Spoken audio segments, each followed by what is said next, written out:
Bom dia! Estamos de volta com as nossas reflexões matinais à Corsa da manhã. Estamos meditando a respeito dos desafios da fé e nós estamos aprendendo por meio da parábola do semeador. E hoje nós vamos então fechar falando sobre o quarto tipo de solo na parábola do semeador, que é o solo de boa qualidade. Marcos 4:20 diz assim: E os que recebem a palavra em boa terra são os que ouvem a palavra e a recebem e dão fruto. Um a 30, outro a 60 e outro a 100 por um. Que tipo de colheita você terá este ano e nos anos futuros? Tudo depende do que você quer. Você determina a colheita pelo que ouve, pelo que aceita e pelo o que faz com ela. Ou seja, o que você está ouvindo? Irá aceitar e ordenar a sua vida de acordo? Se você fizer isso, terá uma colheita de 100 por um.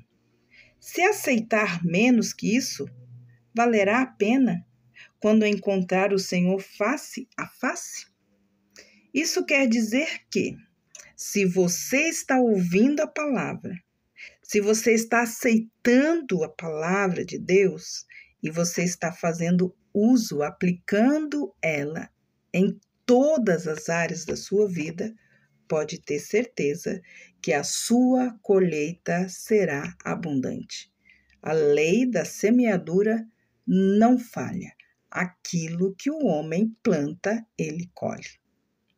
Então, olhe bem, o que você está fazendo com os ensinos, com os preceitos, com os mandamentos e os princípios da palavra de Deus. Uma coisa importante que nós devemos fazer enquanto ouvimos, enquanto vamos aplicando a palavra de Deus em nossa vida, é esperar por Deus. A perversidade do povo era excessiva no Antigo Testamento, muitas vezes. No tempo de Abacuque, o fardo era muito grande. Era uma carga divinamente imposta a pesar grandemente sobre o profeta. O profeta clamava: até quando, Senhor, clamarei eu e tu não me escutarás? Gritarei violência e não salvarás? Porque a destruição e a violência estão diante de mim e não há quem suscite a contenda e o litígio. Por esta causa a lei se afrouxa e a sentença nunca sai, porque o ímpio será o justo e sai o juízo pervertido. Abacuque, capítulo 1, versículos de 2 a 4. O pecado imperava. Israel estava à beira de uma catástrofe, mas em lugar de arrepender-se, multiplicava então os pecados. Abacuque sabia que Deus não deixaria de castigar Israel. O próprio Deus lhe dissera estar suscitando os caldeus, ou seja, os babilônicos, nação amarga e apressada que marcha sobre a largura da terra para possuir os moradores nas suas terras. Abacuque 1:6. Mesmo assim, era-lhe difícil entender o uso de um povo perverso para castigar uma nação. Judá era certamente a mais justa que os babilônios.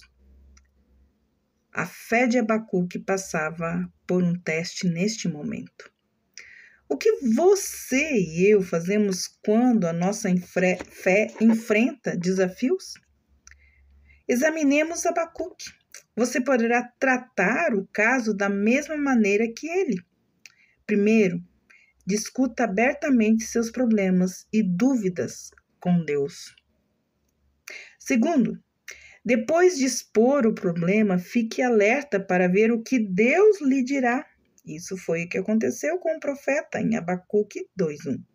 A terceira coisa, enquanto ele aguarda a voz de Deus, enquanto ele espera Deus falar, então compreenda que a fé não é para ser vivida num dia Em outras palavras, a fé não olha apenas aquilo que está vendo agora, o imediato, ela deve observar o resultado eterno. Entenda, Deus governa da perspectiva da eternidade. Com os olhos da fé, veja além do momento que você está vivendo. Contemple a Deus pela fé e diga: não faria justiça o juiz da terra, como diz Gênesis 18, 25?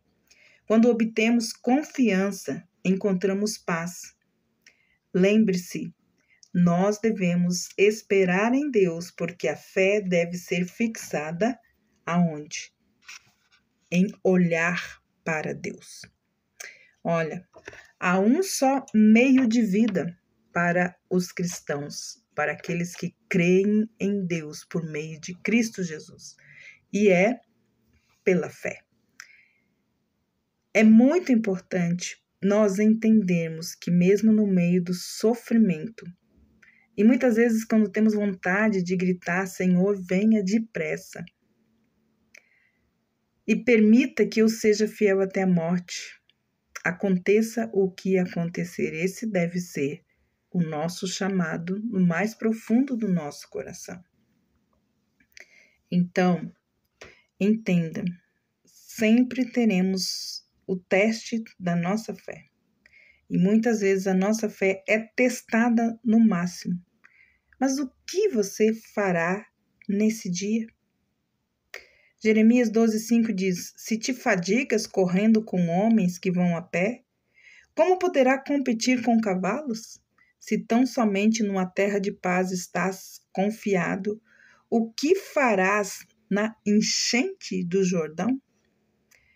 Será que está na hora de determinar que o solo do seu coração venha a ser boa terra? A boa terra é aquela que tem ouvidos para ouvir e vive com intensidade as promessas, os comandos de Deus. Esta produzirá uma colheita 100 por 1. Que o Senhor nos permita viver, mesmo no dia da angústia e da provação, crendo que a fidelidade e a bondade do Senhor nos guiará. E que nós possamos falar e gritar bem alto a nossa alma, que nós seremos fiel até a morte.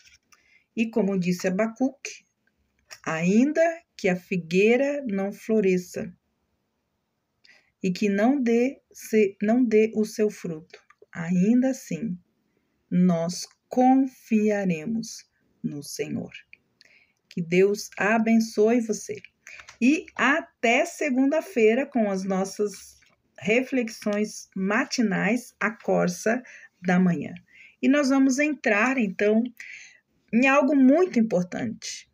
Se a fé vem pelo ouvir, nós precisamos aprender a ouvir. Deus abençoe e até lá!